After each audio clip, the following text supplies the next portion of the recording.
Hello out there, folks. How's it going? This is Rebel Rock Radio. We are at episode 167. I, of course, am Steve, one half of your host team, and with me is JD. How's it going, JD? I'm here. My back is sort of here.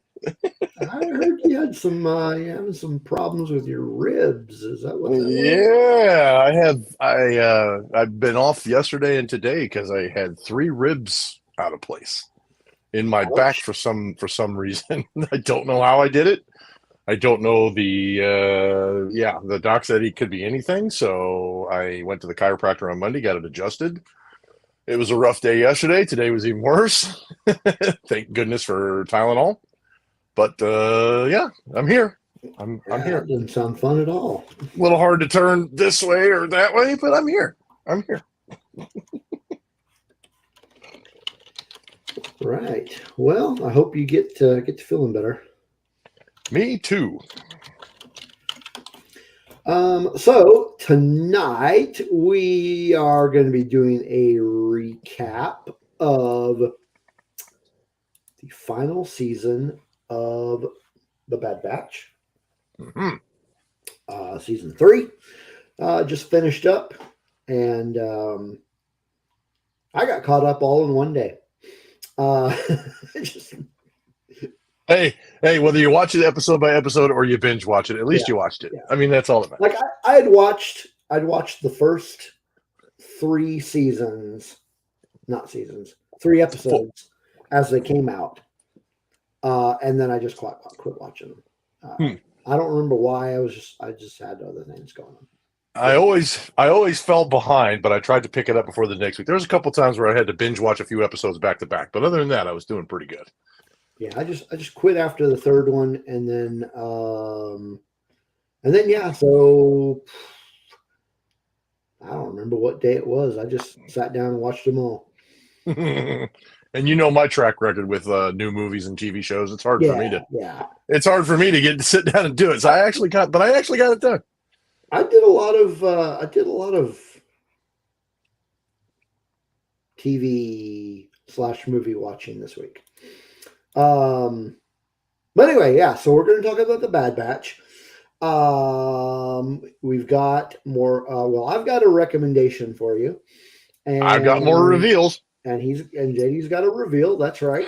Yeah, I'm stacking them. I'm stacking them up. You guys can't see it, but all around me, I got reveals. I got stuff I want to show you guys because my recommendations suck, obviously. Awesome. And but I have all kinds of stuff I want to show you guys. So I got the reveals for a long time. So yeah.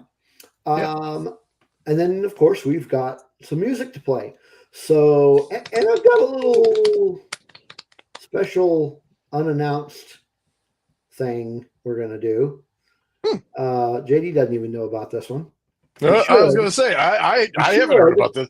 But maybe you're just not keeping up on events. But I'm sure it's probably one of those things where you'll tell me about it and then I'll go, oh, yeah. Yeah, that's right.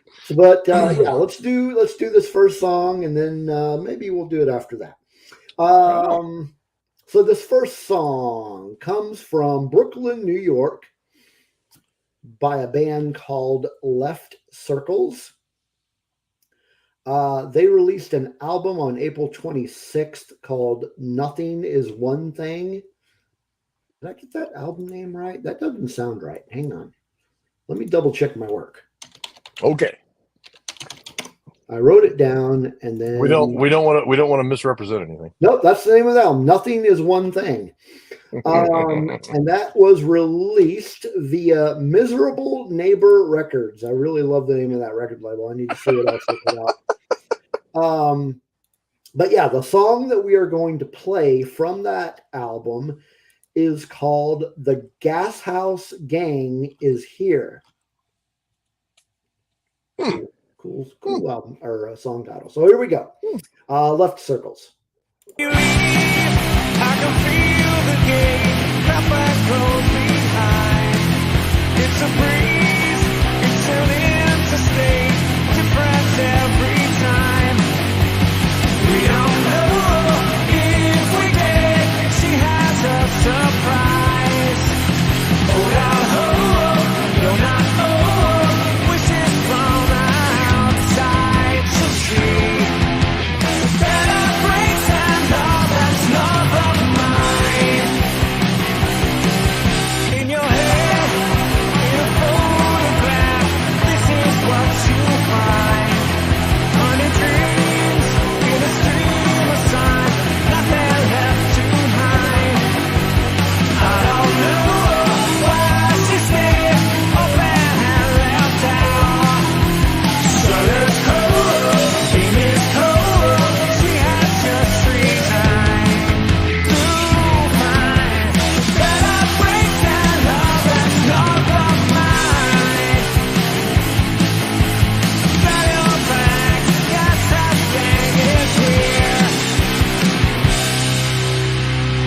All right, that was much shorter than I remember it being when I first listened to it. That was very abrupt. Yeah, it was. That's a good word for it. So that was Left Circles with The Gas House Gang is Here. I really need to check these time limits on these. That was very weird. Well, anyway, so that was our first song of the evening, and a very short sampling of something. yeah, very short sampling. Yeah. So let's see. I'm very curious. Gas House Gang here. A minute and 25 seconds. Okay. Wow. Interesting. So I gotta ask, other than having problems with your pain, what else have you been up to this week? Graduations. Oh, really? Who's been graduating? One of my buddies from work, his son graduated. My daughter's boyfriend graduated from college. So we went to that, and I got graduations again next week. And I have one of my girlfriend's cousin's son is graduating from high school. And I remember when a lot of two of them, I remember when they were like wee little kids, and now they're graduating from high school. You want to talk about feeling old?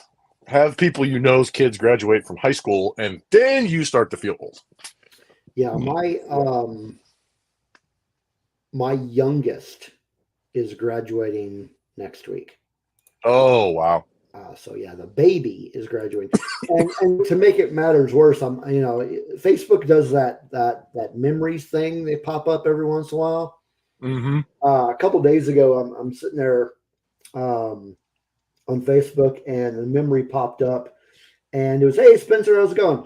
Hey, and Spencer. The memory that popped up was I was going to enroll that child in kindergarten. I'm like, oh my God. Well, and on another note too, something that goes along with kind of those, you feel old experiences.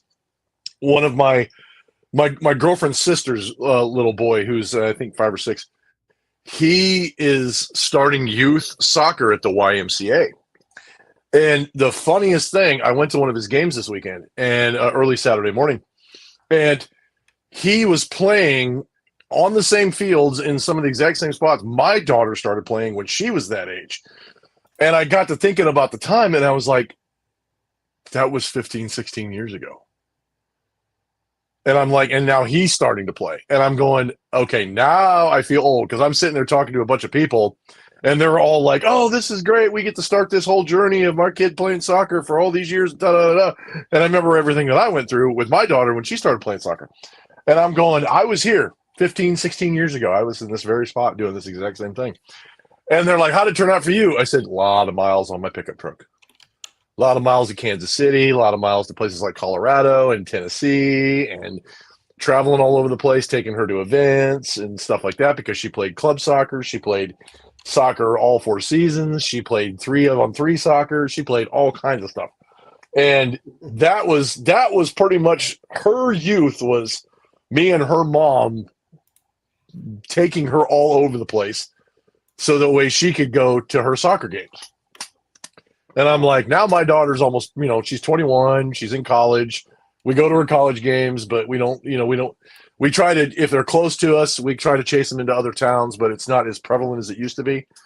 And so now I'm kind of like, and then her mom, and then her son, my girlfriend's sister was like, I'm going to enroll him in club soccer. And she was going to enroll him in the same soccer club that my daughter was in. And I'm like, oh, you're just going to adore that. You're going to be traveling everywhere. Get used to hotel rooms, get used to living out of get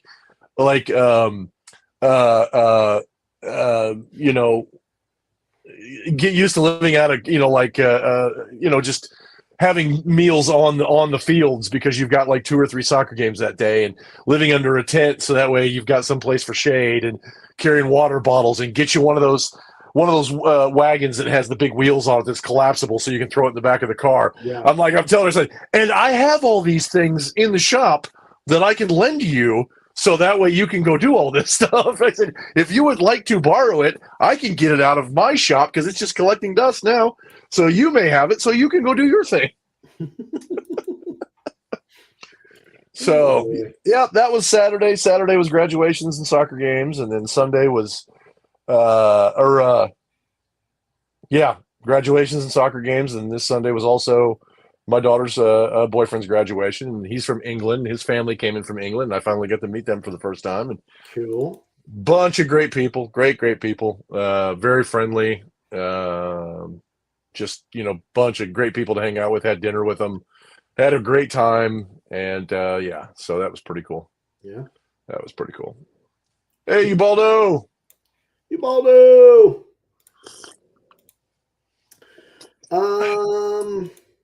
So what about you? What about you? Doing anything this weekend? That was this weekend. That was this weekend. Okay. That was this weekend. And then yesterday and today has been sitting in a chair trying not to twist in the wrong direction because it would aggravate one of my ribs. So it was all the graduations that caused it, I see. Yeah, well, yeah, it could be. I don't know. Yeah. So I don't know. The Wednesday after we recorded last week, I saw an early screening of Kingdom of the Planet of the Apes.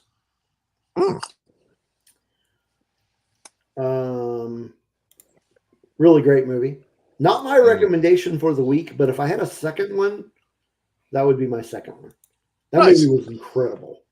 Now, is this a conclusion or is this just another movie in the series? I don't think it's going to be over. I think there's going to be more to it. But yeah, incredible movie.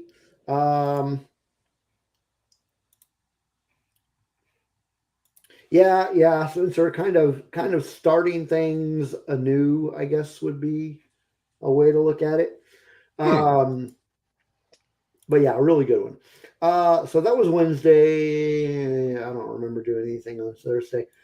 Friday we had our Red 5 Tavern, and you were there. You were in the chat room. I was in the chat room. Yeah. That was very interesting. A lot of fun. We concluded the current season. Mm-hmm. And the name of the season is escaping me for some reason. Something about Cursed Queen of Ironbridge was the name of the season. So we finished that one up, and it was a long one. It was quite long. I don't know how long you stuck around, but I stuck around for a very long time. And the only thing I caught was how bad you guys' personal hygiene was, and the characters, yeah. Okay. Yeah, well, yeah. But yeah, I think we finished up around midnight our time, Central Time, right? But, so for most of those folks, they're all on Eastern Time, so it was like 1 o'clock in the morning. I think I stayed up and watched until about 10:30, 11 o'clock, and then I had to cut out because I had an early morning. So I had to cut out. So I tried to catch up as much as I can because obviously, I'll be honest with you, I've never played D&D. I don't know a lot about it, so I thought it'd be interesting to hear it, to see how things go, to see what exactly is wrapped up in it. Well, what did you think of what you did see? It was interesting. I did not realize there was as much. Do I want to say, maybe I'm saying this wrong, but I did not know there was as much LARPing as there was. Like people staying in character and actually acting out their characters. I did not know that type of, it was that, I didn't know it was that involved. I thought it was more just moving pieces across the board, rolling dice and taking actions and things like that. But yeah, it was interesting to get a perspective of there was actually LARPing going on, which makes sense because I've seen some people do stuff that had to do with D&D and they were like LARPing when they did it. And even when I go to Renaissance festivals, people were like, we want to do a D&D match, but we're going to LARP it.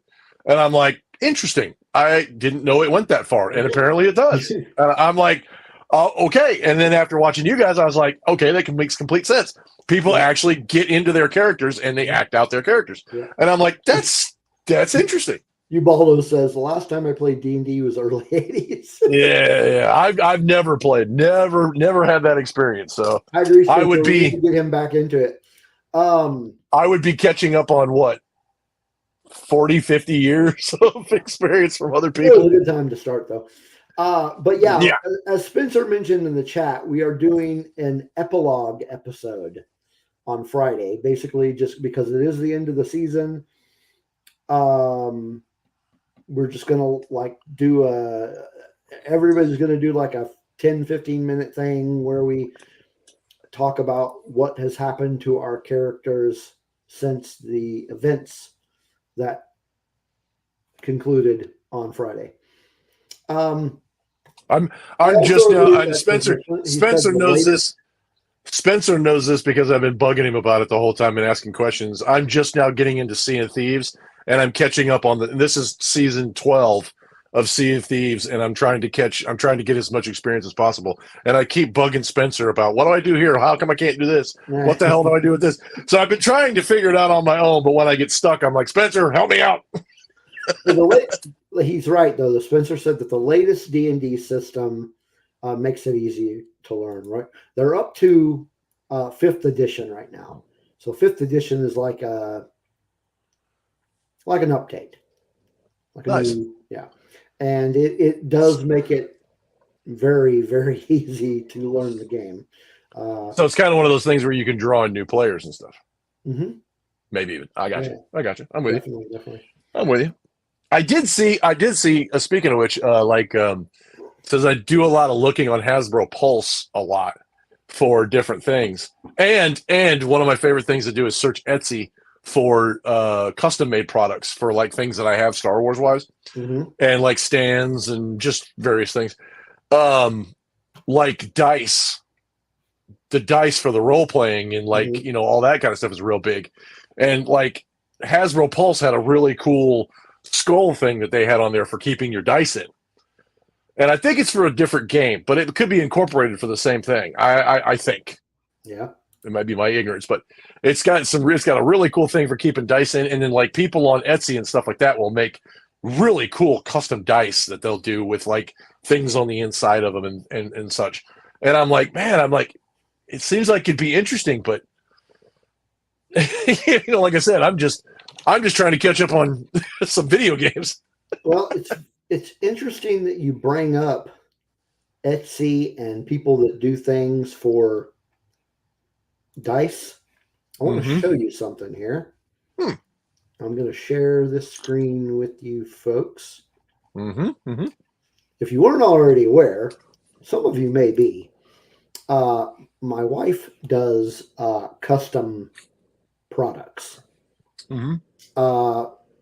Where's they don't call it share anymore. That's flipping weird.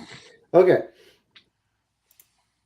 So, right there is one of the items on her Etsy shop. And it is a custom dagger-shaped Dungeons and Dragons tabletop dice case. Nice. So, she does these things, customizes them, different colors, as you can see here. And they... Oh, now I see it. Okay. And they hold the dice. That is cool. So she does pretty well with these. One of the other things that she does that she actually... I don't know if she's got them on her Etsy show. She's got these... Also, these custom hexagon ones here. Oh, the one on the left. Okay, yeah. Yeah. And how's it showing up in here? Oh, is it? Okay. I see what's going on. It's not showing the one that I pull up. So let me show. Now, do you have a link to her Etsy page? I'll put it in the show description. So there's the hexagon one. Yeah. Heck yeah. There's the hexagon one, and then there's I don't think these are. Oh, wait a minute, maybe they are on our Etsy. Oh yeah, these are really cool. These are the type of things. What I'm about to show you, the type of things that she sells at conventions. Nice. Like gaming conventions, and like there's GalaxyCon coming up in a couple of weeks, and she's gonna have a booth there. But these are really cool. These are coasters, so like drink coasters. But they're very specialized drink coasters. Oh, I lied. I'm gonna share this with you if I can. They've got little Lego mini figs in the coaster.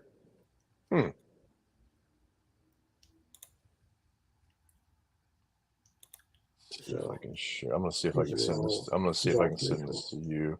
Pennywise. I don't know what that one is. But yeah, she's got a lot of this stuff, and it's pretty cool stuff. Okay, I'm gonna send this. But yeah, I'll put a link. Put a link to her Etsy in the show description. The name of her shop, or the name of her business, is Renegade Kitten. Okay, I'm going to share this to Shenanigans on Rebel Rock Radio. This is something off Hasbro Pulse. This is what I was talking about. And it actually is for D&D, but I'm not sure if it's for the same version that you play. But here, I think I shared. Let's see.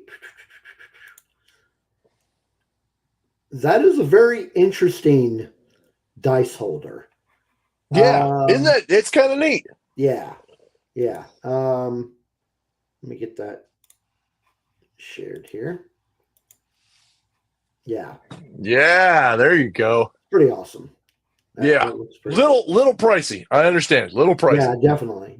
But that thing is, I thought that was pretty neat, and I was like, man, if I was a D&D player and you showed up to like people's houses to play that, or even online, and you had that thing, I'm like, that would be pretty crazy. That is pretty cool.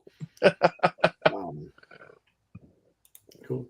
Well, so speaking of D&D and role-playing games, stuff like that, last night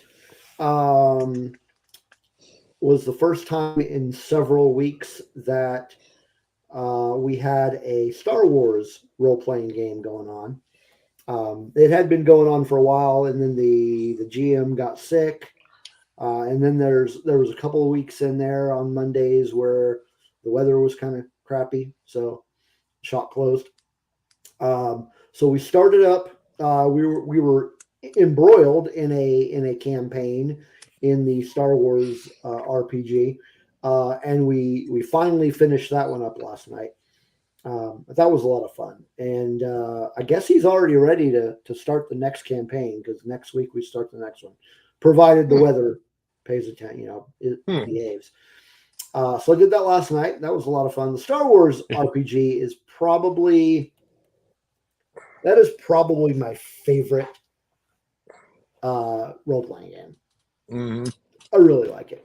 Well, my character is a Wookiee bounty hunter, and he's a lot of fun. But yeah, we've got for the next one, we've got to come up with some new characters. So I've got some ideas for a different one. But I've been playing. The server that I was playing on DayZ for video games. Some of the folks have summer stuff that they do, so it's been kind of a little bit inactive. And I've got on another server with a bunch of guys, and we've been doing base building and securing everything for weekend raids and stuff like that inside the video game. So we've been doing base prepping and weapons stashing and chemical weapons gear stashing and stuff like that. So that's been something I've been doing. Like I said, it's kind of taken my attention away from Sea of Thieves a little bit this week. But yeah, I need to get back on Sea of Thieves because I really like it and I want to learn it. I haven't even gotten into the main servers yet where you can get attacked by other players yet.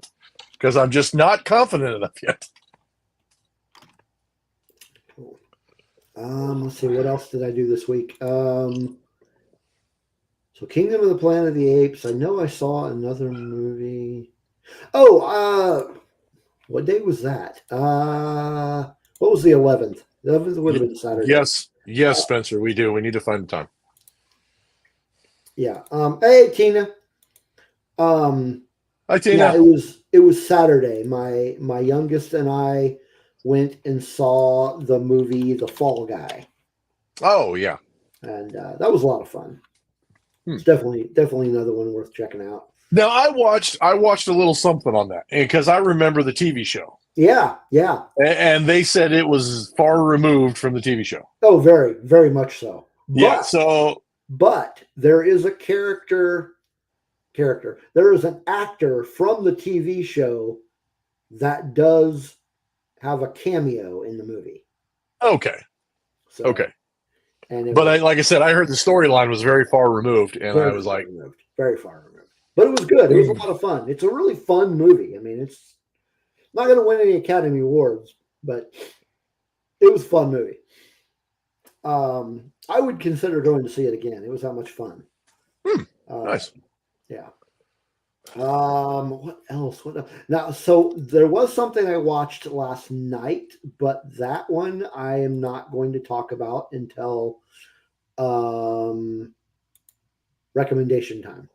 Oh, okay. Gosh, there was something else that I watched. Oh, I watched the Let It Be documentary. It's on Disney Plus. Oh, about the Beatles. Yeah. How was that?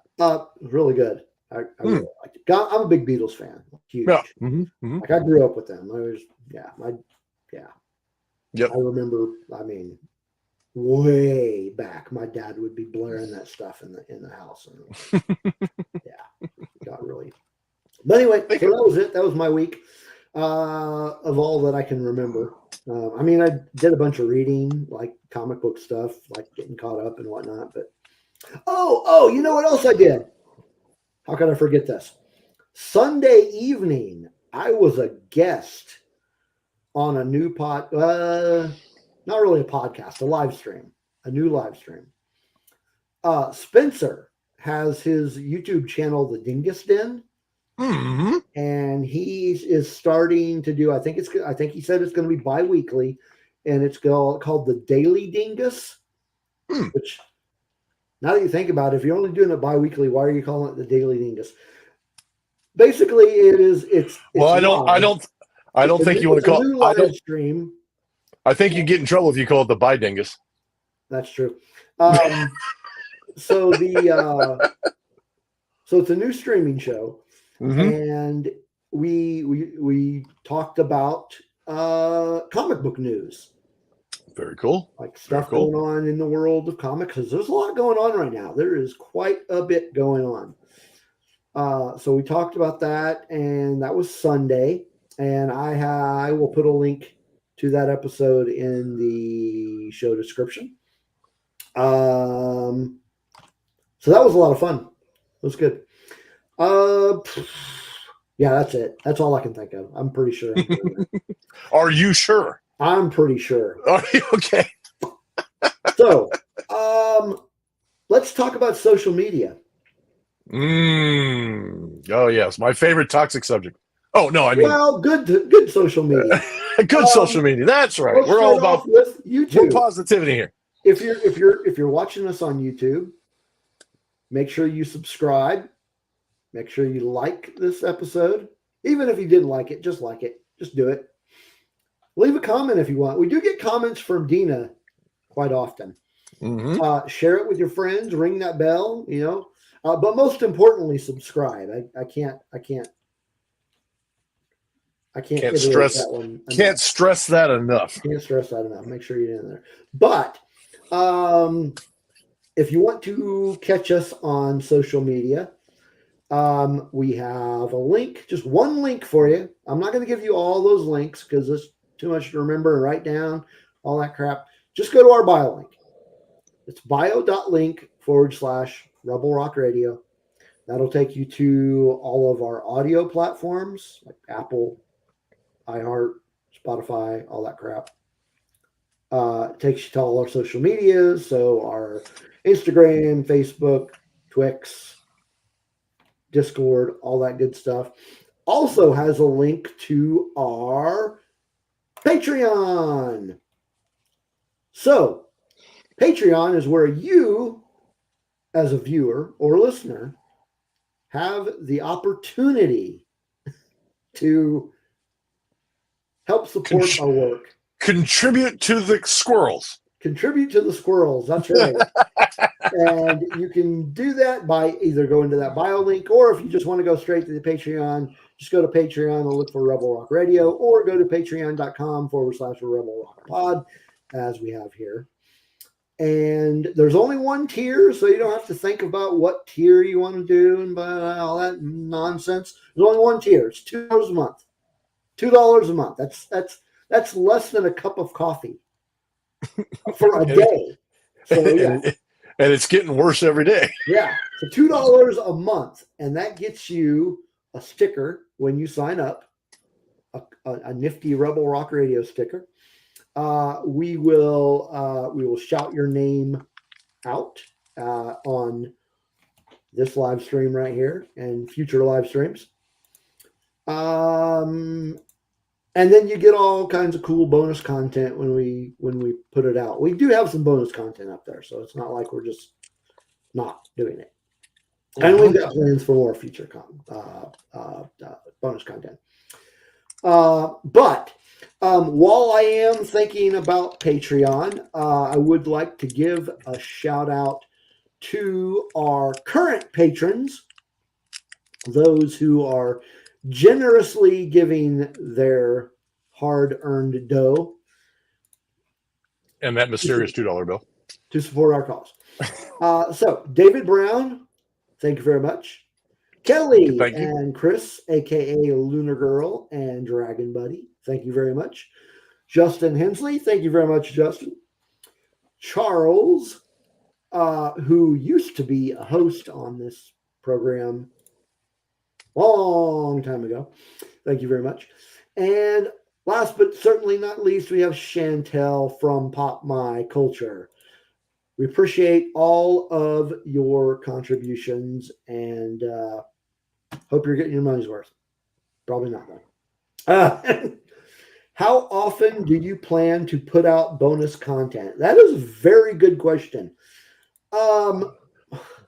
We need to come up with the idea was I want to do something every week, but things have been getting in the way and we haven't had a chance to do that. But I'd like to try to stick to the once a week. Right now we have 2 bonus. Actually, I don't think one of them is a video and one of them is an audio only. JD and I did a celebration of Superman's birthday. And that was back on Superman's birthday. Mm-hmm. And then after that, the other bonus content, me and Blue did a discussion of the Fallout TV show. But we've got some other stuff that's kind of in the back of our heads. We just haven't gotten around to doing it. But yeah, to answer your question, I really want to shoot for once a week. We may miss a week here or there, but I really want to shoot for once a week. Yep. So that is our social media. Make sure you subscribe. Smash that like button, and go to our bio link if you want to hang out with us on all the other socials. Now, I did say I had a surprise for you. So this will be a good time to get to it. But there's the but. There's always a but. Well, I'm trying to find my picture, and apparently I did not. Some bitch. Hold that thought. squirrel. Yeah. Talk amongst yourselves. Everybody grab your drinks. No, I forgot to upload, or I forgot to upload the picture to. Oh, and on the subject of like Patreon exclusive content, I wouldn't be opposed to people coming up with suggestions for something we can do on a short turnout, just short turnaround. Like if somebody had something we wanted to discuss, something real easy, something for Patreons only. If you're a donator or anything, throw us some suggestions. I think Steve had that up on his Patreon before. We still have an Ewok episode that we need to do. Yeah. And we'd be more than happy to indulge in or entertain any ideas, something you guys would like to see. Hang on. About squirrels. We can talk about squirrels. Let me give it a drink.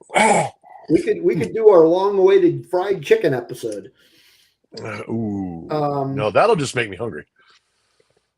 I thought it was a cooking episode, Rebel Rock Radio cooking style. Or something. Yeah, we do our cooking episode. I can videotape myself.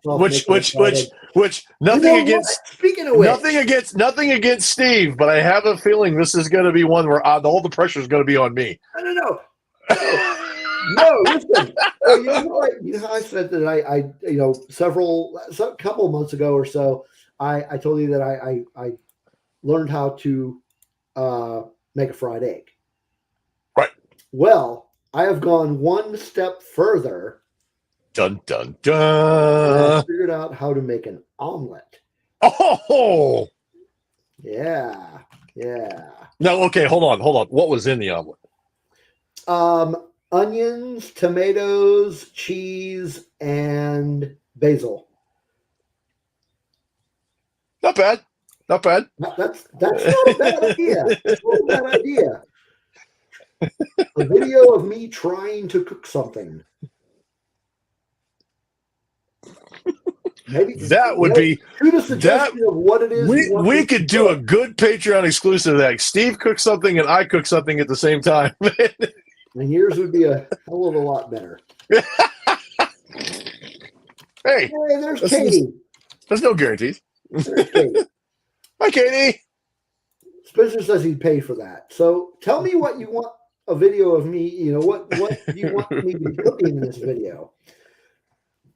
No, I mean within reason, because yeah. Anyway, so the surprise. Back to that part. Back to the thing. So I don't know. I'm sure you know this. I'm sure you know that this was today. Okay. But today is the birthday of somebody very important. Yes, it is. The maker himself. The maker himself turned. Yes, sir. He turned 80 years old today. Man. The man that started it all. I mean, cheers to Mr. George Lucas, 80 years old. He is going strong, and I mean, this is a guy who created what has brought us all together here. I mean, yes. For him, what the hell would we be doing with our lives? Thanks to him, I have this entire room that cost me a lot of money. I really don't know what I'd be. I guess I'd just be sitting around playing video games. What else am I going to do? I'm not going to. What other kind of? I mean, I guess I could do another music podcast, but. And actually, now that you say that, of all the years that he is, what he created has brought for us, and everything that we're doing, and we have a podcast about it. There's several YouTube channels about it. It's sparked interesting conversations. It sparked debates. And unfortunately, it sparked a lot of people that are haters for profit. We don't talk about that, though. Yeah. But segueing into the Bad Batch, there is something I wanted to say about the Bad Batch when we get to that part. Okay. That has to do with the legacy that George Lucas has created and all the years and my personal experience with it. And that's something I wanted to talk about when we get into the Bad Batch is when we'll get into that. But it's something that I kind of thought about in my head and kind of an idea that I wanted to pass along to everybody here when we get a chance. And so that is coming up. I would like to speak about that. But George Lucas has definitely he definitely created something that has changed I mean, don't want to speak for you, but I'd say it has changed all of our lives. I would argue that it doesn't even. It's not even that it changed our lives, but it Defined us in some way. For some people it defined their lives. Yeah, I would say very much it defined people's it lives certainly because defines this. I mean, granted, we don't talk about Star Wars every week, but in its essence, this is a Star Wars podcast. right, and like I said, every time people come up and see us, we talk about Batman or we talk about Indiana Jones, or we talk about whatever. Mhm. They still see all of this. This is where, I mean, Star Wars is where our heart lies. Yes. Even though we like other things, we like to venture into other places. Star Wars has always been a part of that, and we have Mr. George Lucas to thank for that. We have George Lucas to thank for that, and it's thank you, Mr. Lucas, for all your years of creating and telling great stories, and for making us who we are. yeah, and it continues. And the people that have taken over his legacy, the people that he has handpicked and trained, whether you agree with it or not, it continues to be a great journey. Yeah.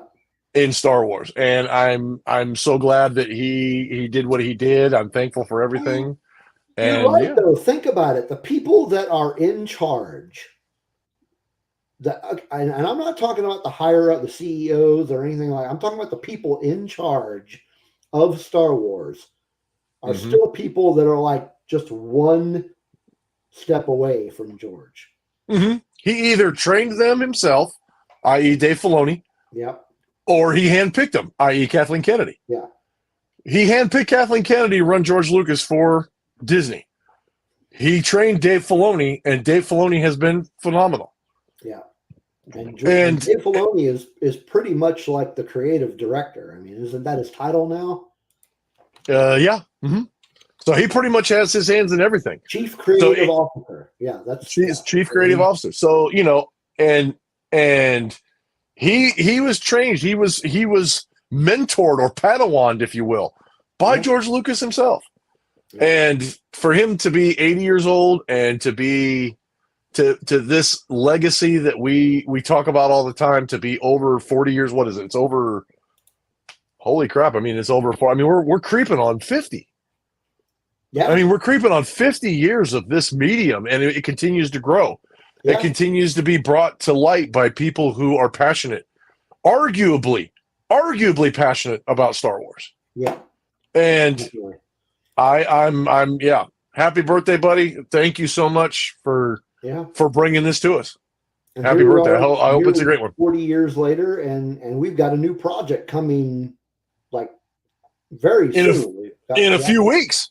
Yeah. In a few weeks. Yeah. Yeah. And then we've got Skeleton Crew coming out after that. That's right. Yeah. Yeah. So yeah, I'm excited about Acolyte. Acolyte looks great. That last trailer, I think we discussed it last week. Acolyte looked like it was going to be. I'm even more interested in it now than I was. Yeah, so after seeing that trailer at Phantom Menace. Yeah. Yeah. Yeah, and that little snippet or whatever. And then they had a little scene. They had a little scene. They had a little scene snippet in there too.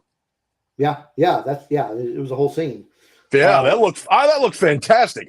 Carrie Ann Moss, I liked her before, but now when I saw that, I was like, hell yeah, dude, I'm ready for this. Trinity. I liked her as Trinity in The Matrix.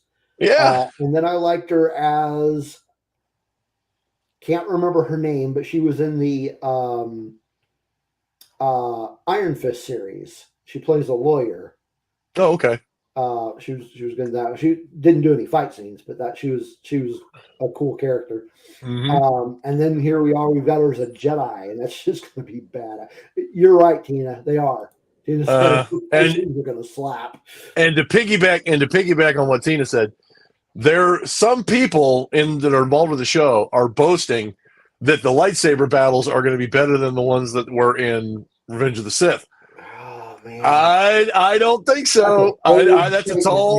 That's a tall order to fill. Statement. That is a very bold statement, and I wouldn't have said that if I was involved with the show. I would have never said that, because it's like that. You are going to have to work really hard to do that.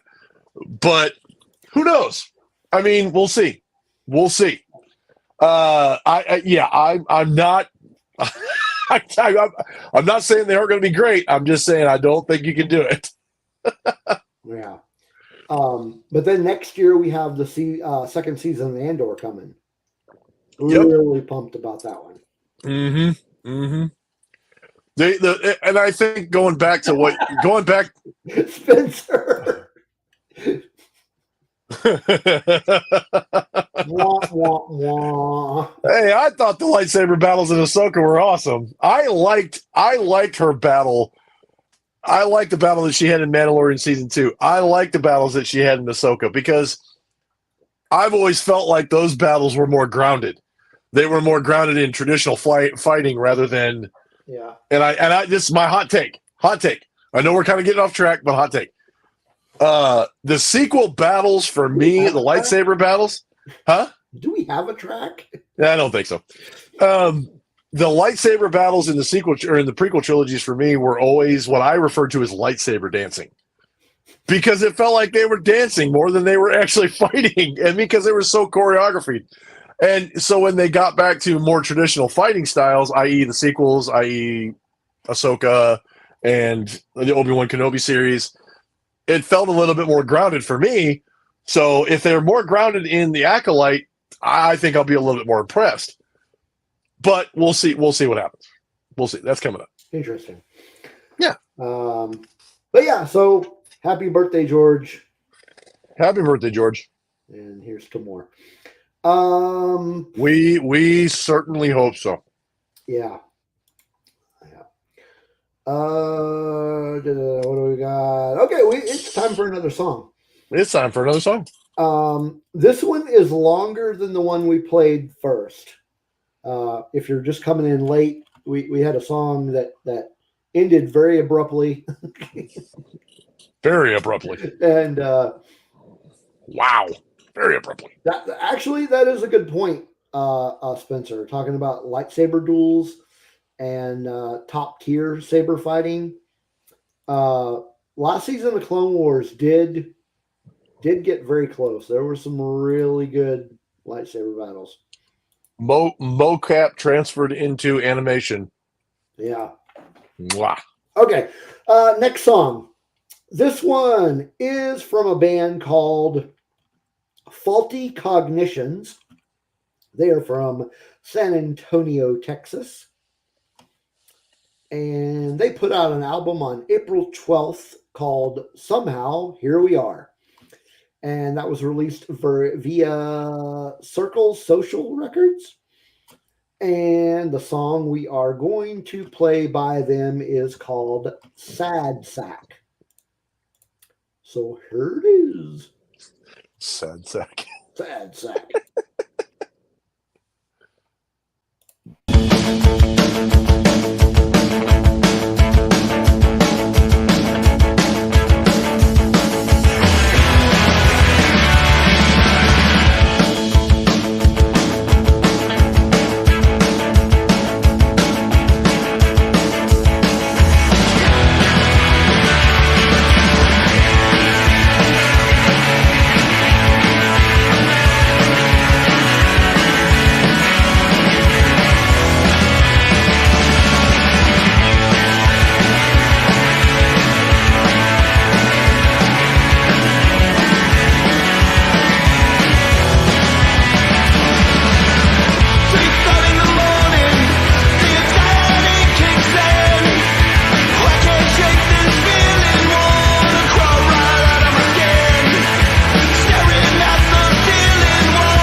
All right. Faulty Cognitions with Sad Sack. Another one of those songs you're not sure if it's over or not. Yeah. Yeah, I thought about that for a second. I was like, okay. All right. It is time for Rebel Rock Radio's weekly picks. And unboxings. Did somebody new jump in the chat? Did I miss somebody? I don't think so. You said hi, sis. Oh, that's my cousin Katie. Oh, okay. On Facebook. Yeah. That was a ways ago. Okay. Yeah. She is technically my cousin, but I refer to her as my sister because I talk to her more than I do most of my other siblings. So, yes. Okay. Love her to death. Hi, Katie. Mwah.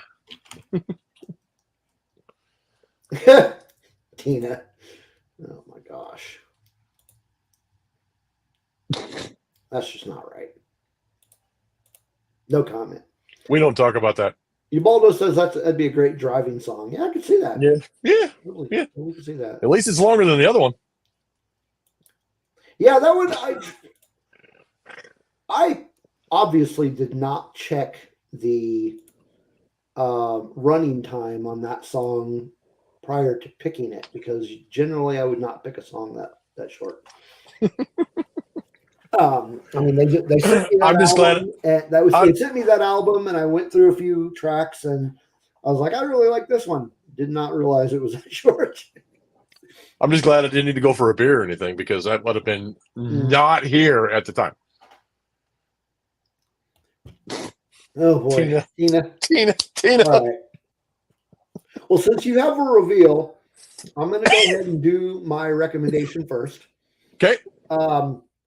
This is so it's listed as a movie, but it's only 70 minutes long. So is that really a movie? A very, very short one. Very, very short movie if it is a movie. But it's very, very short. I was flipping around last night just looking for random crap to watch. And I was on Prime. And it was very I want to say it was very relevant right now, but not relevant to everybody. It was relevant to me because comic books, I'm reading a lot of comic books and a lot of things are going on right now with the X-Men. There's it's a big mess right now and it's getting crazy. And we've got the new X-Men 97 TV show and the finales tomorrow. But relevant because I'm just deep into the X-Men right now. But this movie I popped on, it's a documentary, and I said, "Click, come on, show it." God damn it. Okay. It is called Chris Claremont's X-Men.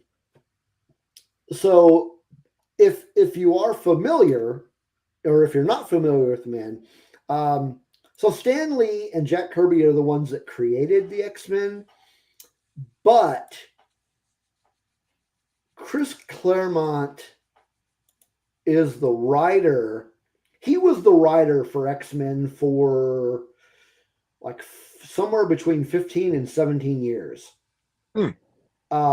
So he was what really got that book selling and got that. He developed a lot of the characters that we now know, like huge popular X-Men characters. Like, so Wolverine, he didn't create Wolverine, but he made Wolverine what he is now, as far as personality and describing him. But yeah, he started writing X-Men fairly early. but he stayed with it for, like I said, anywhere from like 15 to 17 years. And so this movie is basically a documentary of his time with Marvel Comics, writing for the X-Men. And any fan, I got to say, any fan of the X-Men is definitely going to know who Chris Claremont is, and probably lists some of his big writing accomplishments as the best X-Men material ever. You've probably heard of a comic series, maybe heard of a comic story arc called the Dark Phoenix Saga. Yes, that's Chris Claremont. Days of Future Past. Yes, that's Chris Claremont.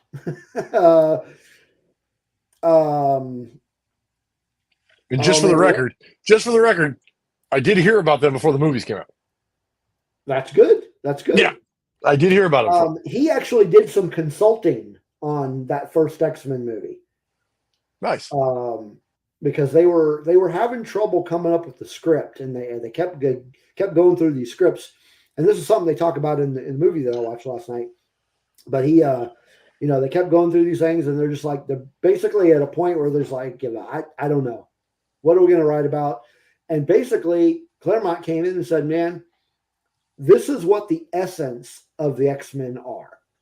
Let it all out for them, and basically gave them a light bulb moment. This is what we're going to do. Mm-hmm. Oh, see you, Spencer. See you, Spencer. But yeah, Chris Claremont is very, very important to the X-Men. I'll give a broad, generalized statement on that. Okay. Writers, I think, are so not recognized and underappreciated for their work. Oh, absolutely. And so if this guy has basically been writing and shaping the X-Men since he came on, yeah, I can imagine he is so pivotal. So I found the dates. I found the exact dates. He started writing X-Men in 1975. Wow. And did it for 16 years. He did it until 1991. Nice. But I mean, he major, like I said, Dark Phoenix Saga, Days of Future Past. He brought about, if you're familiar with the comic, also related to X-Men, it was the New Mutants. He started that. He wrote that for over 50 issues. But yeah, just super important to the X-Men. So this documentary, getting to my point, it was fantastic. It was great. If you are an X-Men fan, if you are just a general comic book fan, or if you're just curious, if you got Amazon Prime, go check it out. I think you can get it free on Tubi as well, if you're not an Amazon Prime subscriber. Can't recommend this enough. It was phenomenal. It was so good. That's always good to hear about the people in the background who, you can create a character, but when you have writers and stuff who shape those characters and they make them, even in some ways, the significant parts of those characters, what they are today, what we know about them today, were actually because of the writers had shaped those destinies and shaped those backgrounds. It's phenomenal to hear about that. Well, and he's still alive, so there is still a chance that he could show up at a con and I could get something signed by him. That would be cool. That would be awesome. That would be cool. That would be an autograph I definitely want. Maybe we need to contact these people and get into doing interviews with some of the people in the background. Man, somebody like him would be awesome. Yeah, that'd be awesome. If we could do an interview with him, holy shit. Yeah. Oh man. All right. We got a reveal. I got a reveal. So I'll keep it short and sweet because I got a few things. As some of you know, I recently got back from Branson, Missouri for a little weekend vacation with my girlfriend. And Branson, Missouri still has a Disney store. And it was yeah, they still have a Disney store. They still have a working Disney store. Now, they don't have a lot of quote unquote Star Wars stuff, but they do have a few things. And so I'm going to show you about 5 things that I got. And some of it, awesomely, they had a few things that were pre May the 4th, which is kind of cool. So the first thing I'll show you is I got a May the 4th be with you Greedo pin. Cool. From the Disney store. And then I also got a nice little R2-D2 pin, exclusive from the Disney store. Kind of neat. And then I also got this was kind of neat. This is Chewie and Leia, which is an exclusive from the Disney store. Very if cool. you can kind of see that right there. Kind of neat. Cool. And as some of you may or may not be aware, we lost a very important cast member from the Mandalorian series, Mr. Carl Weathers, who I was fortunate enough before he passed away, and I went to England to Star Wars Celebration. I was able to get a picture with him and a short conversation, which was great. He was very nice, very, very awesome guy. Great to have a conversation with him. I'm so glad I got that opportunity because he's been in movies from the 80s that were popular that I had watched. The Rocky movies, Predator. The Predator, Yeah. Action Jackson, and then he came to The Mandalorian. Action Jackson. And Action Jackson. I love that movie. That movie was great. That movie was awesome. But if you haven't got a chance to see Action Jackson, go see Action Jackson. It's awesome. It's one of his solo movies, and it's great. It's just a good movie. You need to go see it. It's cheesy. That was your recommendation. It's cheesy 80s action movie, but I'm telling you right now, it's a lot of fun. You need to watch Action Jackson. And so while I was there, I haven't been able to find one of these, but I actually was able to find a Grief Karga 6-inch Black Series action figure. That's awesome. With the thing on it. And I haven't been able to find one of these. And so I actually found one of these. So I got a little area set up for Grief Karga and Carl Weathers, so I'm going to add this to that part of the collection. That's cool. For him. So that was very awesome. I was very glad to get a hold of that. I haven't been able to find one, but I finally found one. So that's great. And let me find a place I can say. Find a place to put this. Okay. And speaking of George Lucas, the creator, one of the things that they talked about on Podathon with the fellas from around the galaxy, they had one of their Podathon people had an interview with not Pedro Pascal, Pablo Hidalgo. And he stated that one of George Lucas's mediums that he really liked from the new era of Star Wars that he was most excited about was the Obi-Wan Kenobi series. Yeah. And so what I picked up while I was there is I picked up from the Disney store. I picked up from the Obi-Wan Kenobi series. Awesome. Mr. Obi-Wan Kenobi. So I'll unbox that real quick. That's cool. And I'm going to add, even though it's not part of the sideshow lot, I am going to add this to my diorama that I'm going to make up that has, I'm waiting on my Darth Vader from Obi-Wan to come in, Obi-Wan Kenobi show to come in. And as soon as it comes in, I'm going to add this to that collection as well because it's a very cool While collection. You're unboxing, I'll be right back. I actually have some new posters that I want to show. I totally forgot that I got these. Totally forgot. I actually, for you folks that are still here, I just noticed this. I just took this out of the box, and I just noticed this. I did not see this before on this piece. This is actually part of the. For those of you who are in the collector units, this is part of the Gentle Giant series. Oh, cool. And I have quite a few of those. So I did not know that I didn't look at it close enough. I did not notice that this was part of the Gentle Giant series, which is perfect because this should be the same scale. For those of you who don't know, Gentle Giant is kind of a cheaper version of Sideshow Collectibles, but they still put out some very awesome. They put out some very awesome products, some very great statues. I have quite a few of their pieces up on my shelf and out in the collection in my living room. They put out some very great pieces, some very well painted stuff. But it's like Sideshow on a budget. It's like Sideshow on a budget for those of you who want pieces like this. Statues. Sideshow on a budget. I'm there. What's the link? GentleGiant.com. Okay. I'm trying to undo the twine in his back so I can take him out of here. Gotcha. So give me a second here. Gentle Giant. That took me to a moving company. Yeah, that's not it. Oh, GentleGiantLimited.com. There you go. Or LTD. Yeah, there you go. Put that in the show description. Oh, I'll be honest with you, folks. I haven't even had this out of the box. This is pretty freaking awesome. I got some cool stuff to show you here in a second. Look at that.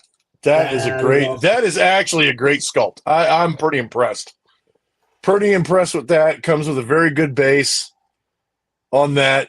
Lightsaber is clear. He's actually got an uncivilized pistol on his side, but that's part of his duel on the planet with Darth Vader. And like I said, when I get all the pieces, when I get all four pieces together, I'm going to add this to the diorama of my Ahsoka, Luke Skywalker, Damaged Darth Vader, and now Obi-Wan Kenobi series. I'm going to put this together in a little diorama, and I'll show it all to you when I get it all put together. I'm still waiting on Darth Vader. I haven't got Darth Vader yet, so I'm still waiting on that. But, yeah, very impressive piece. I like it. The paint on it is very good. Like I said, very clear lightsaber. It's very well done. The base is painted very well. These are pretty cool. But I found that at the Disney store in Branson, Missouri. Very impressed with it. But there you go. So very nice.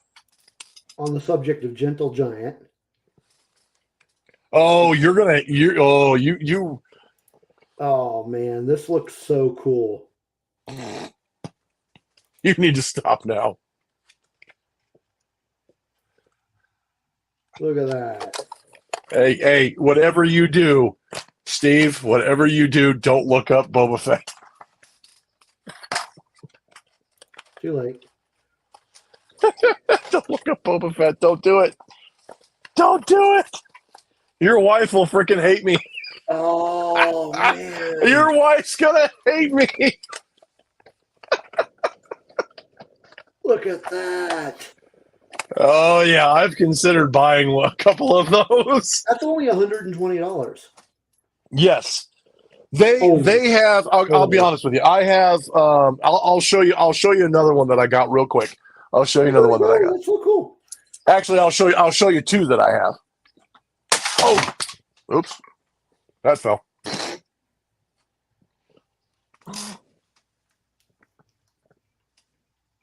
You know what? I just saw something as I was looking for something else. But oh my gosh, check that out.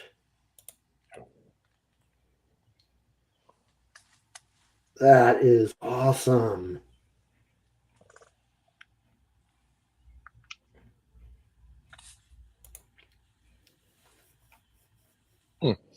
So I'll show you a couple of them when you get out of there. But I have a couple of them that I've gotten from Gentle Giant, and they're actually really nice. Okay, I'm done. I gotta stop. Like I said, your wife's gonna hate me. So here's one that I have. Oh, Rex. This is Captain Rex. Nice. There's a Captain Rex model that I have right there, complete with helmet and everything. And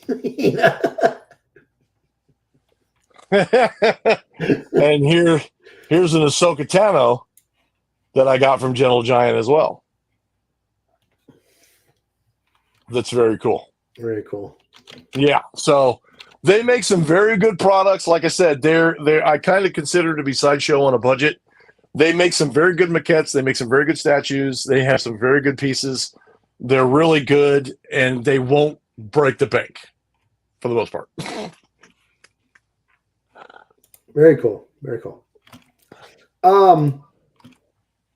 So I got a couple things to show. I don't know if you'd call these posters. I'm going to call them posters because they can go up on a wall. Let's call them posters. But okay, so the first one is this one of R2D2. Oh, nice. Pretty cool looking. That's awesome. Pretty cool looking.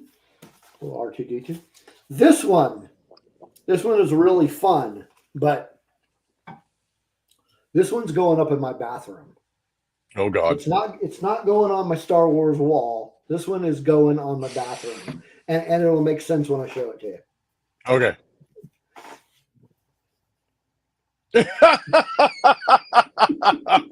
That's perfect. Oh, that's perfect. I had some others that of the toilet sitting characters. I had a Darth Vader and I had a Stormtrooper, but I took it to the game store with me last night and gave it to them to put in their bathroom. Yeah. Nice. Nice. Fun time. Nice. All right. Well, that was our weekly picks for this week. Right on. We'll have some more next week for you. I'm assuming you have more reveals. I do. Yeah. I do. Very good. Very good. So we need to get to our main topic. So let's get the last song out of the way. Yes, sir. We are an hour and 15 minutes into the show, and we have not even started on our main topic. We'll get there. This band for the third song is from Nashville, Tennessee. They are called the Coruscants. Coruscants. There we go. Yes. The Star Wars planet. The planet Coruscant. The planet, yeah. Nice. They put out an album on May 4th called Get You Home. I don't know what that has to do with Star Wars, but I don't think it has anything to Star Wars. Probably not. But the song that we are going to play from that album, when did I say? Yeah, that came out on May 4th. Mm-hmm. And the name of the song is Jedi Girl. So interesting. Coruscants with Jedi Girl. Nice.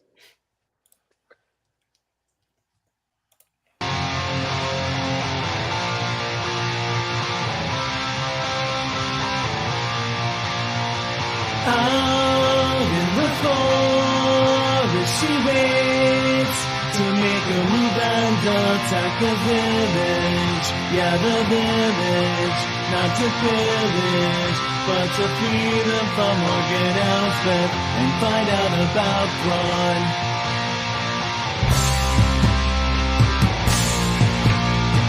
I brought the child to find her because he needs to be trained by a Jedi. She's a Jedi, only one I've been able to find, and now she's the only hope I've got.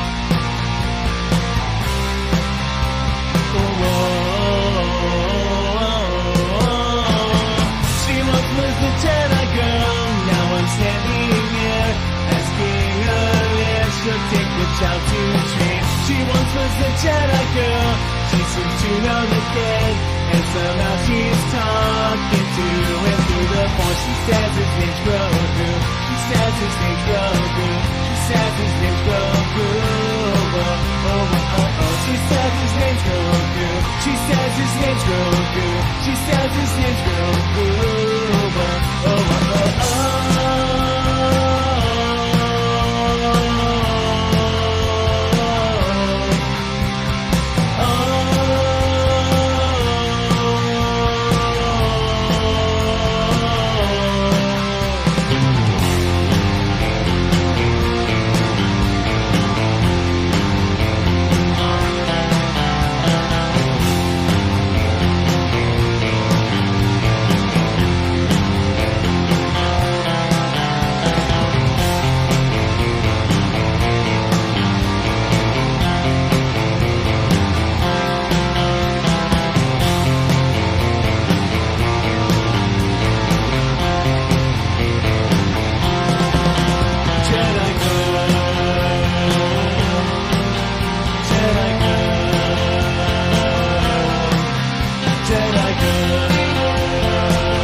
Nice little poppy number there. Correction, sir. It is Den Grogu. Damn it. I don't know. All right. It is time to talk about the final season of The Bad Batch. Where do you want to start? Well, the season didn't start for me until close to the end. I'll be honest with you. There was a lot of. It was really a slow burn at the beginning. In part of our show and part of seeing it before it all came out, you and I actually read Dark Disciple, Right? Because we heard about Asajj Ventress coming back in, Mm, and I know we haven't really got a introduction. That. Yeah. Wah, We got wah. absolutely nothing. We got absolutely nothing. We got one episode, and they explained nothing. The only comment we got is I've got several more lives to live, and that was it. That was all we got.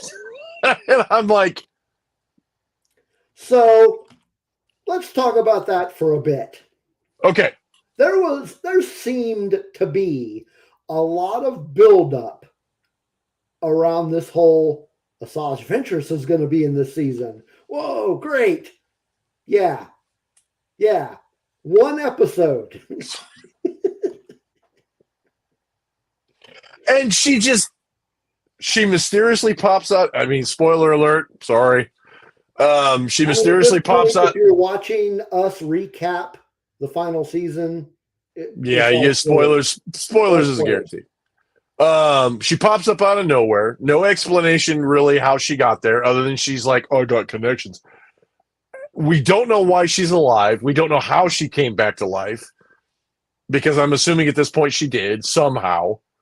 The reoccurring thought in my head, and I know this has been done to death, and the memes are probably horrible. Somehow Asajj Ventress returned. It's not often that you see a TV show engage in clickbait. But and I don't want to use the word disappointing, but overall, I'll say this much: that part of it disappointed me, but overall, after that episode, it kind of picked up a little bit, and the last few episodes I thought were pretty good, but overall the season was kind of dry. It was a little dry for me. okay. I was really kind of hoping that the Asajj Ventress thing would be a little bit more context. I was hoping there'd be a little bit more explanation. I was hoping there would be a lot more. I was hoping for a heck of a lot more.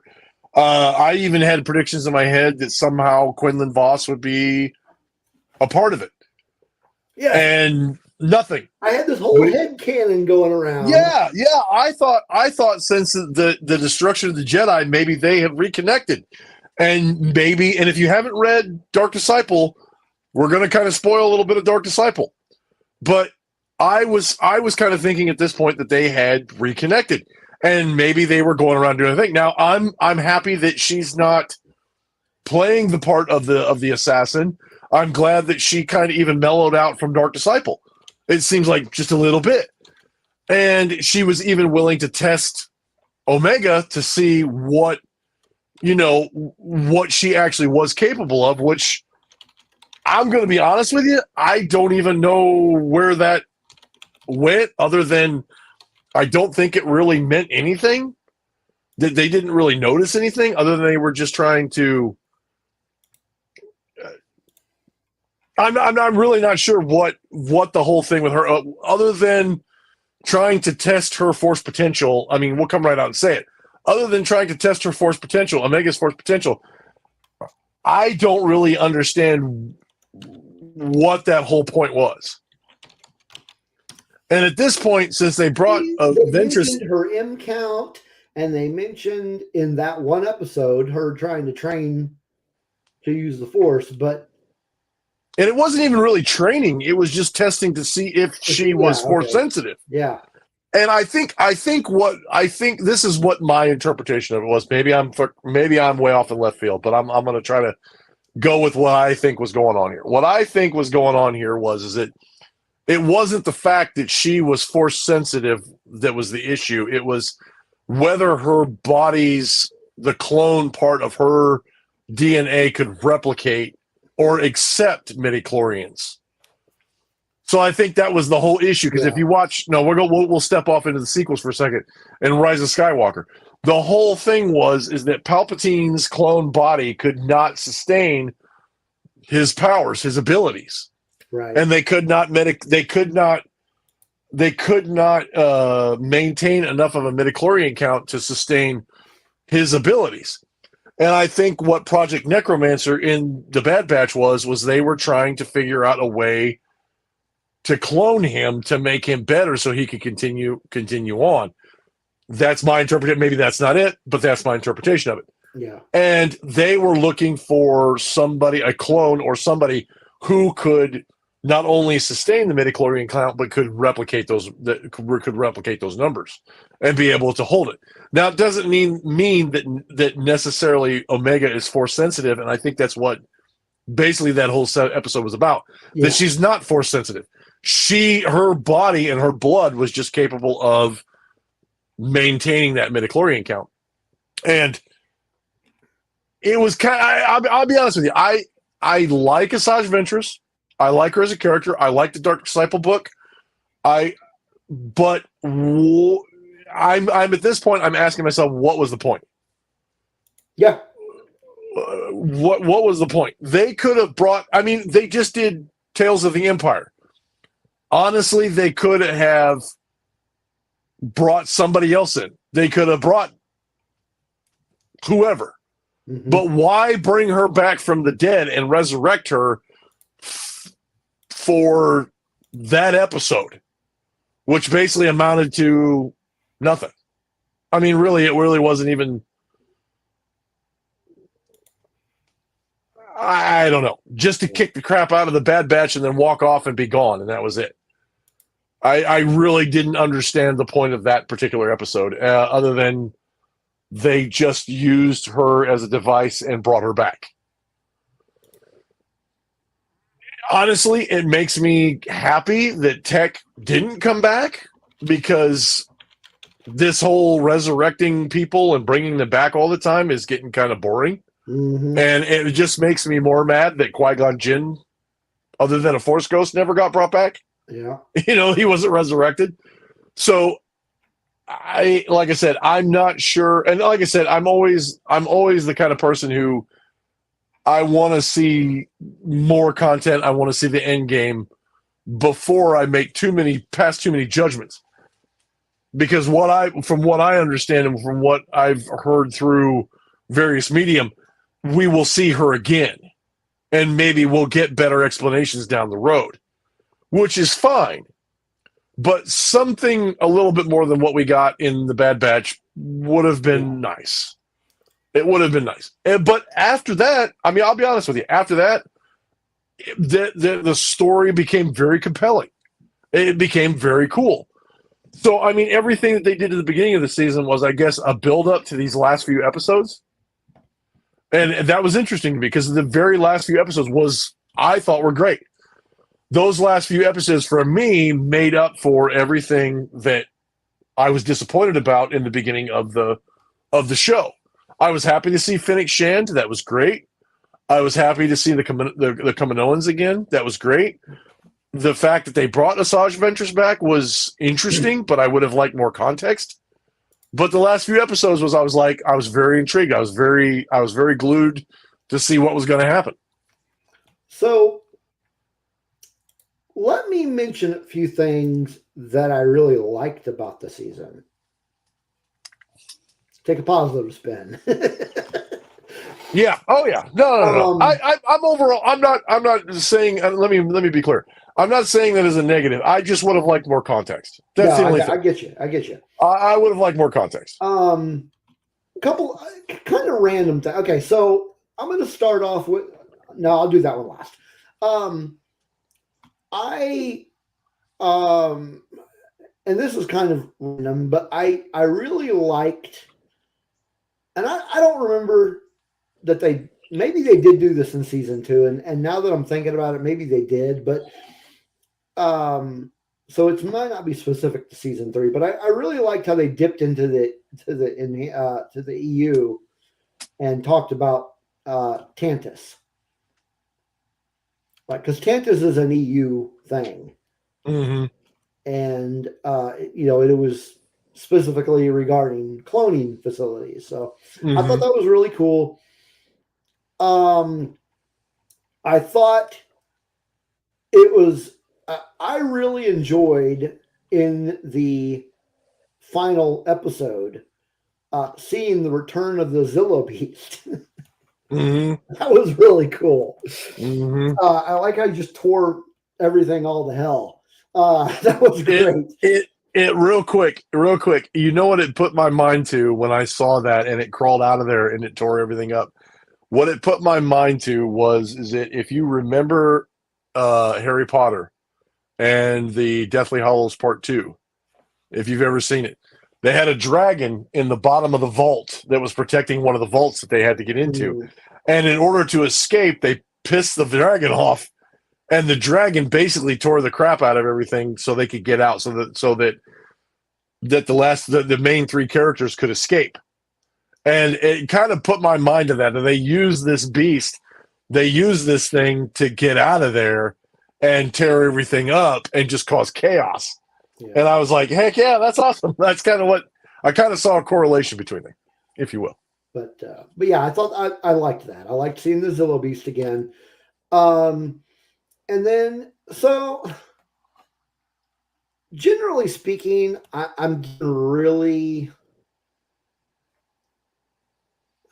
I don't want to use the word tired. I'm getting kind of tired with the whole redemption arc stuff, but I actually liked this redemption arc with Crosshair, like the overall story of him coming back to his brothers, and becoming a part of the Bad Batch again. I liked that story that they were telling. That being said, I would have to agree with you that the last couple of episodes were very powerful. Yep.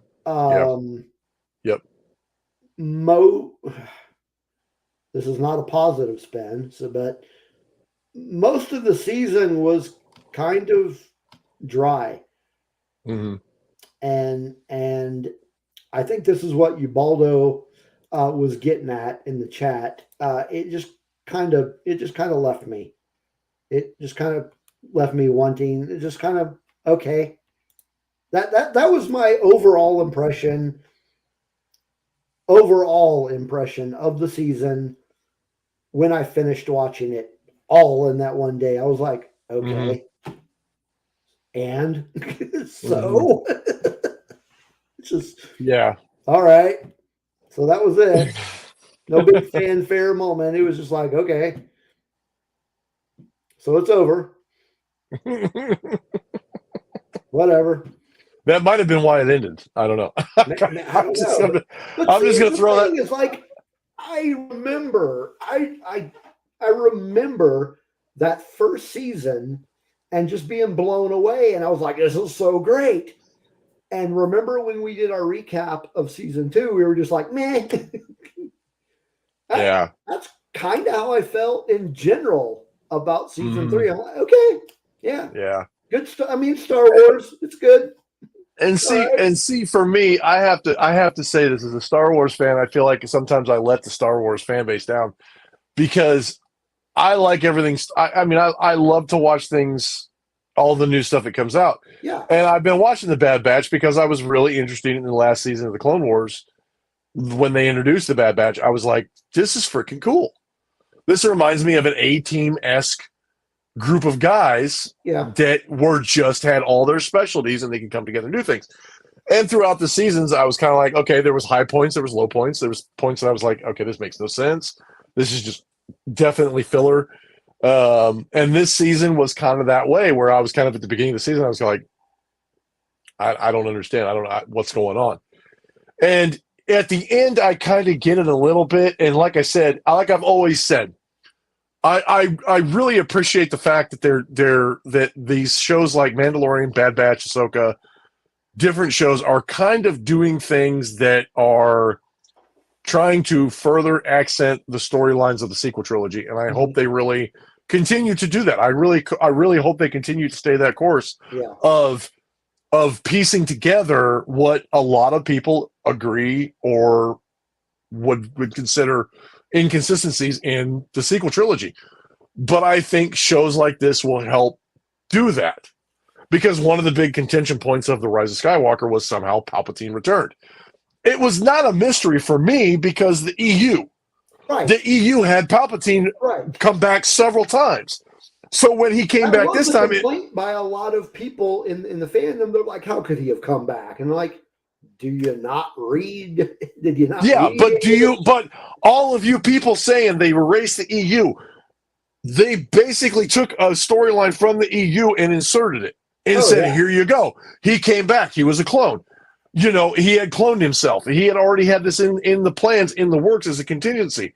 And he probably had this in the works when he had the fight with Mace Windu in Revenge of the Sith. Yeah. Because his body had been busted up, broken.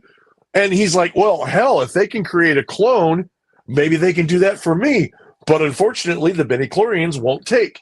I can't transfer my power to that because the clone won't handle it. And these shows like Bad Batch, Mandalorian, and other shows are starting to piece that together, and they're starting to show that. And I'm completely on board with that. I'm fine with that. Oh yeah. Because then I love to. Sorry, I'm a little hateful. I love to hear the haters go, well, but that. I love to hear the haters go, oh, but that doesn't count. But the Clone Wars counted for the prequel trilogy and made the prequel trilogy more relevant. So why can't we do the same thing for the sequel trilogy? Yeah. So that's not an argument. So don't come up to me and say, oh, animated shows and Disney Plus shows can't make the sequel trilogy more relevant. Okay, pardon my French, but bullshit. Yeah. Yes, they can.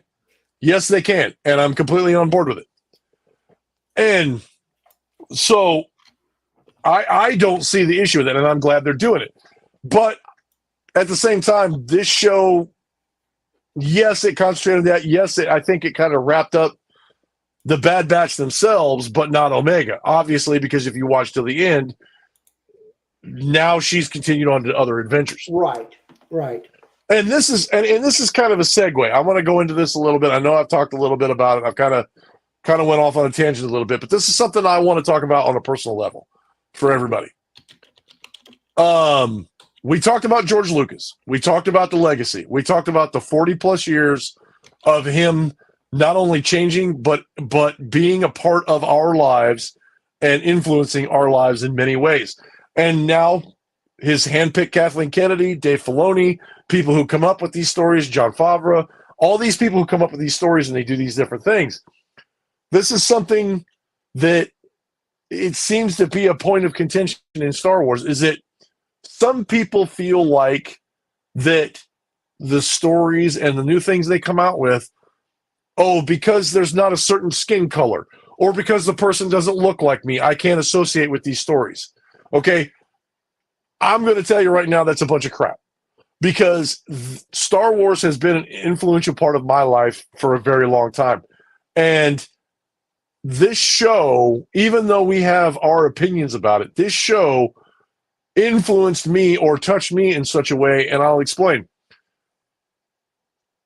When at the very end, a very significant part of the story is that we had a time jump where Omega was older, or we had grown up a little bit more, and Hunter had gotten a little older.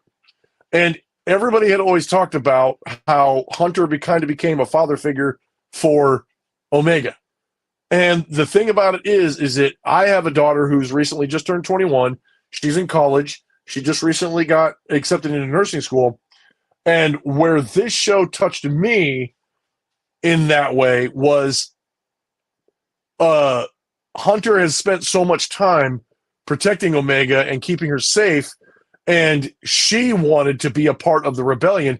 She wanted to go off and fight with them, and she felt like it was time to do that.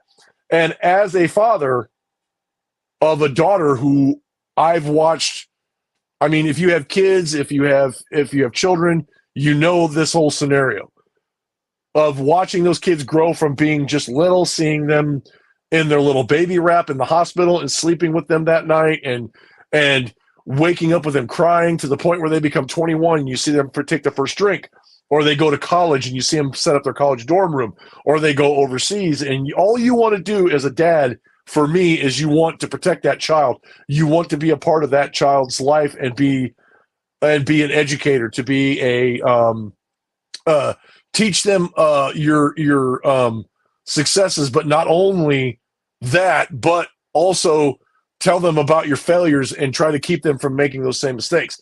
And I so much resonated with how Hunter felt when he had to let Omega go.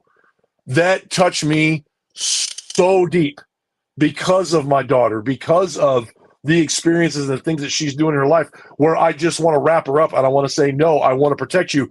But you, at some point, you have to let them go. You have to let them make their own mistakes, and you have to hope for the best. And as a dad, 48 years old, watching Star Wars or seeing Star Wars from when I was a kid, influencing my life in different ways all the way up. Now in 2024, as a 48-year-old father of a 21-year-old daughter, this show touched me to the core because of that.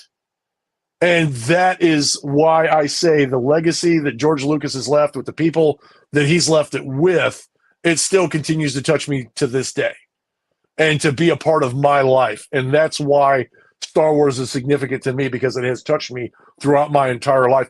And I so felt what Hunter felt. I felt exactly what he felt when he had to let Omega go. And all he could do was say, if you ever need me, I am here. I will always be here for you.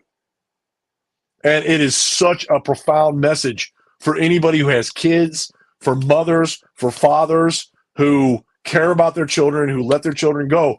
It was deep. It was real deep. And it's a animated TV show about Star Wars, and they say, oh, it's for kids. Bullshit. It is not for kids. It is the messages that you can take from it are essential. In my opinion, they are essential. And if you look at it from that perspective, you really get a sense of where some of these writers and these people who make these shows are coming from. Yeah, I don't really see this as a just for kids thing. I do want to address a couple things here in the chat. I agree with Tina. She said that it was visually stunning. Not gonna lie, that animation is like up there. It's great. The animation of the show was amazing. It was awesome. Yeah. Story didn't really match the animation. Now, by no means am I going to say that I hated the show, because I did not. I just came away from the show. Okay, there it was. Ubaldo asked, do you think Omega will be back in the future? Tina said, I answered that and said that she thinks Omega will be back, and I kind of have to agree with that. I don't see a future in Star Wars where they're not going to bring that particular character back. Oh, I think it was 100% a setup. Yeah. I think it was 100% a setup. And I'll be honest with you, my mind went strictly to it was a setup for a live version of Omega. And to be honest with you, the payoff for me would be because Omega helped Crosshair get back to the Bad Batch. Mm-hmm. To me, her influences with them, her decision-making abilities, like her deciding to give herself up to protect the people on that island. I mean, it just screams she's so headstrong. And I think in my mind, I kind of look at it and go, is there a chance that because they're talking about Ventress being a character that we will see again, are we going to see some type of instance where Asajj Ventress and Omega meet up as part of an extended Tales of pre-A New Hope content? Well, season 2 of Andor is about to come out. I would not put it past them to have Omega show up there. If I'm honest with you, I hope not. What? I'll be honest. This is my hot take. I hope not. I hope that the events of whatever Omega's adventures are beyond this, I hope are separate. And the only reason I say that is because first of all, I want to see K2SO in season 2. Secondly, I want to see more background characters from the rebellion interact with Cassian and be a part of that. Mm-hmm. And I don't know. I hope maybe she shows up in like an episode or something. Maybe she shows up and she's like an operative or something, or she's a pilot of some sort. Yeah. That would be cool to see. You know, kind of like a background character, kind of like a Mandalorian season 2. Hey, here's Omega in this episode. But it would be to me, it would be a far stretch to see Omega go from Bad Batch to Andor. I think the mediums are too far apart, if that makes sense. Yeah, I don't know. I don't think it's that big a stretch. But Tina has an idea. She thinks that she's going to meet Boba. Her and a young Boba Fett? Well, are we talking a young Tina? Are we talking young Boba Fett? Or are we talking about the much anticipated book 2 of the Book of Boba Fett? Okay, hot take, squirrel. I want Book of Boba Fett Part 2 to correct the problems with Book of Boba Fett Part 1. I want a Book of Boba Fett Part 2. I do too. You know what? Next week, you and I have never done a recap of Book of Boba Fett. Next week should be Book of Boba Fett recap. Okay, I'm in. Completely random, has no bearing on anything that's going on in Star Wars right now. But hey, I'm okay with it. A Boba Fett episode. We'll just call it the Boba Fett episode. Yeah. That could be interesting. So Tina, did you mean a young Boba Fett, or because that would be cool? That would be pretty cool to see her meet young Boba Fett. But did you mean young Boba Fett or Book of Boba Fett? Boba Fett. Now, depending on let's look at it for a second though. Depending on how much time had passed between, the time jump, because there was a little bit of a time jump there at the end. Between like the last scene where we see the 4 of them together, and then the very last scene where we see her leave and she talks to Hunter. How much of a time jump is there? Is it 10 years? That's what I'm thinking. I'm thinking that was probably about 10 years. That's what I thought too. I thought it was about a 10-year jump. And if I remember correctly, there was something that Hunter said that that made me think there was about a 10-year gap. So that would put it somewhere about, I don't know, probably a little bit after like Solo. Tina just brought up a really good idea, or a really good thought process. The Mando movie.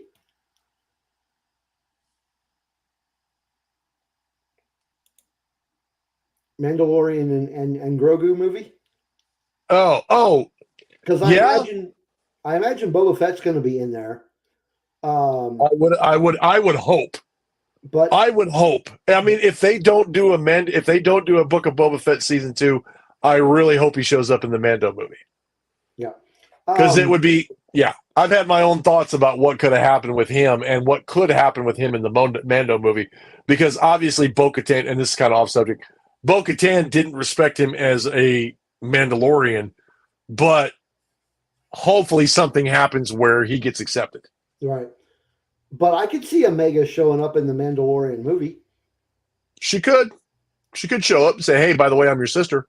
But Yeah, I mean, it'd be quite a jump. Between the end of the Bad Batch all the way up to that, because that took place approximately 5 years after the events of Return of the Jedi. I think. Okay. Well, let's look at timing here. Yeah, look at timing, because I may be a doing little math off here, so that's kind of scary. So Bad Batch takes place about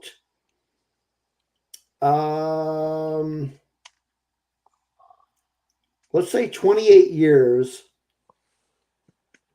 before A New Hope. It wouldn't be that long, because the end of Revenge of the Sith and then the beginning of New Hope was, I think, a 2019 or 20-year stretch. I thought it was 20. You're right. You might be right. I'm for some reason I'm thinking 29. Okay. Yeah. So let's say 19 years before. Because basically the first season of the Bad Batch happened like right at the end of Order 66. Right. So between the beginning of the Bad Batch series to the end of the Bad Batch series, I'd be interested to see what the timeline is, and then if there's a time jump between the second to last scene and then the last scene of the Bad Batch, we were talking about there might be a 10-year jump. So okay, so when Bad Batch started, we're looking at, I'm going to say conservatively, I'm going to say she was about 9 years old. Yeah. Okay. So then at the very end of Bad Batch, I'm thinking she was probably about 18. 18 to 19. Yeah, that would follow. Yeah. Which would have put it just slightly, just slightly before the events of Solo. Or no, right before the events of Obi-Wan. Because Solo happened, I think, I can't remember, 5 years before New Hope. God, I need a timeline. Yeah, I need to, that's what I'm doing. I'm trying to pull up a timeline because. Okay. Star Wars timeline. There we go. What? That's not at all what I was looking for. Okay. I don't need Old Republic. God damn it. Here, let me see if I can look it up here real quick. Hang on. Okay, Bear with us, people. So she was 9 years old at 19 years before New Hope. That would put that at 10 years before New Hope if she's 18. So that would actually be before Solo, because Solo took place around, or wait a minute. No, my math is backwards. Hold on. Solo was between. Solo was around 13 years prior to New Hope. Yeah. Or, something like that. Well, yeah.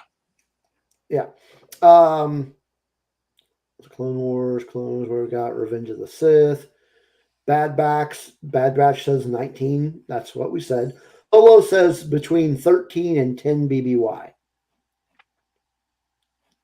So yeah, about Solo time period. Mm-hmm. Obi-Wan Kenobi takes place 9 BBY. Okay, so she's 18, 10 years before New Hope.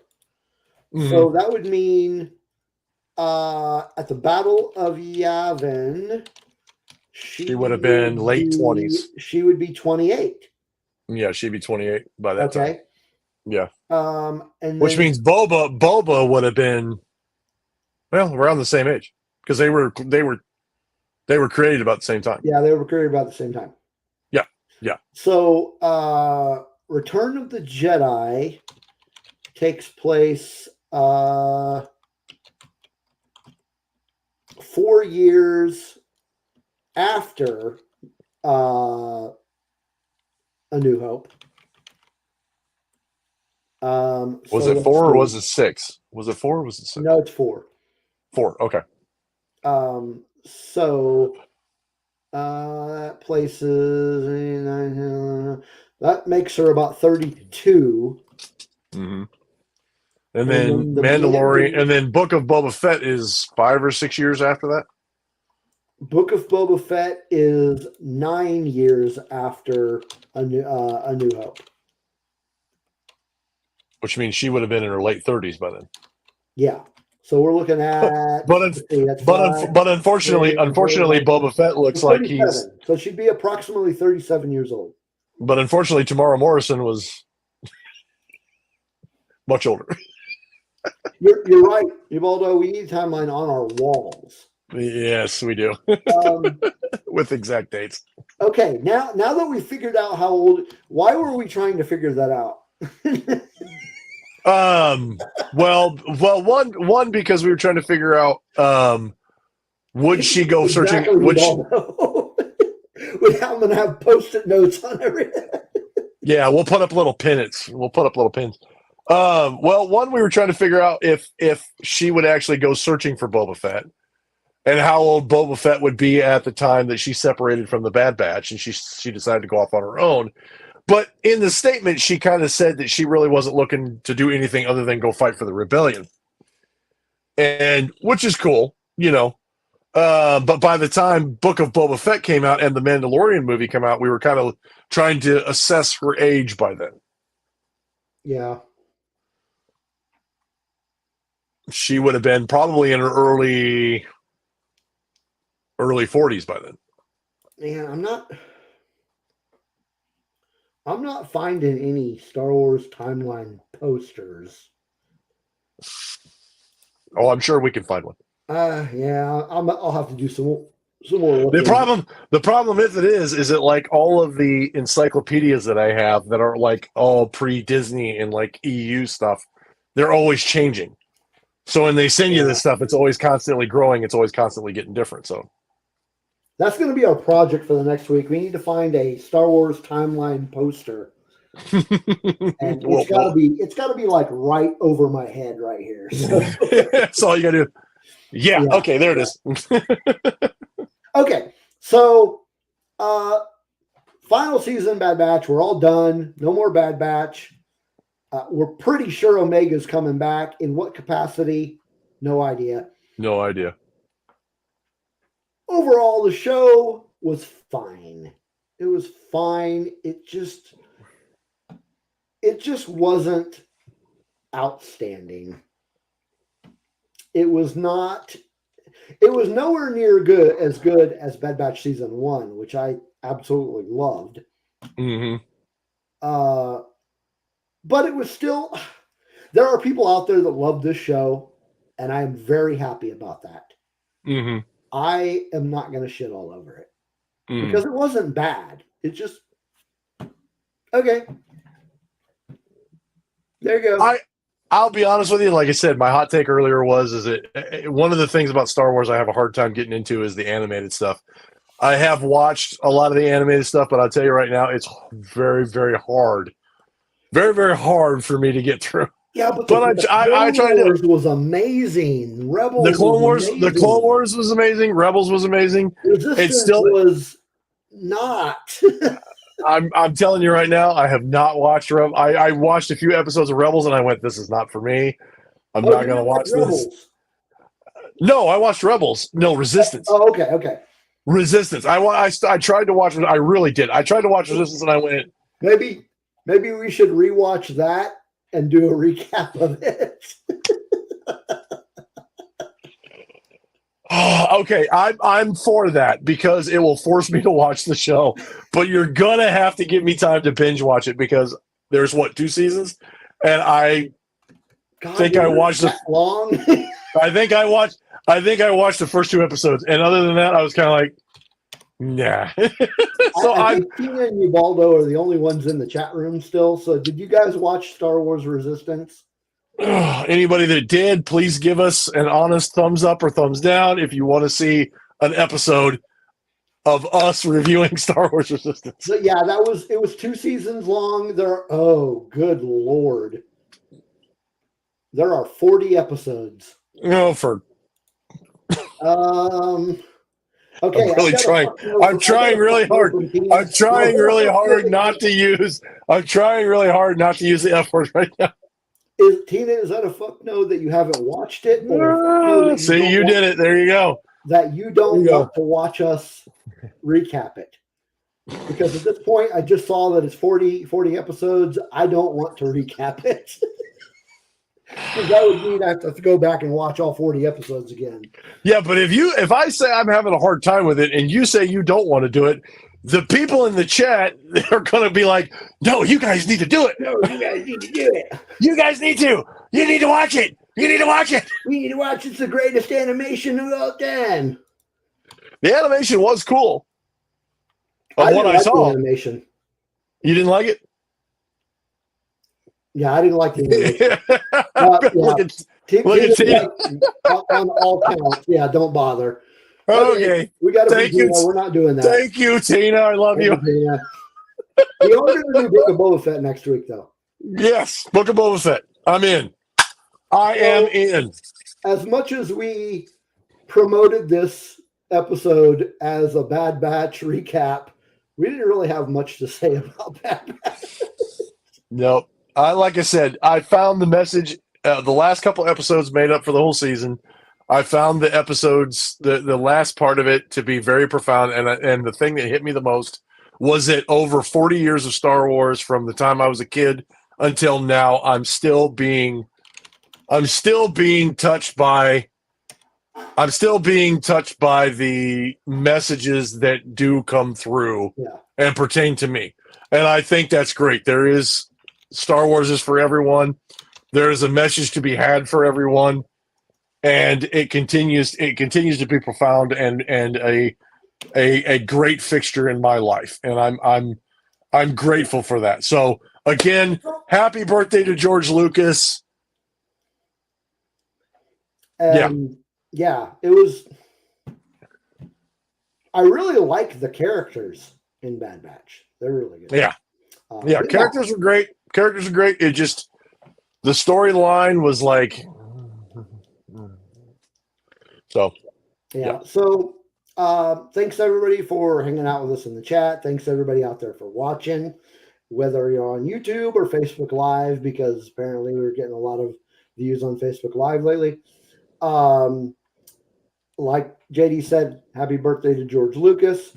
Come back next week where we talk about the book of Space Vespas. And the Power Rangers. What'd you say? And the Power Rangers. Yes. May the force be with you. Oh,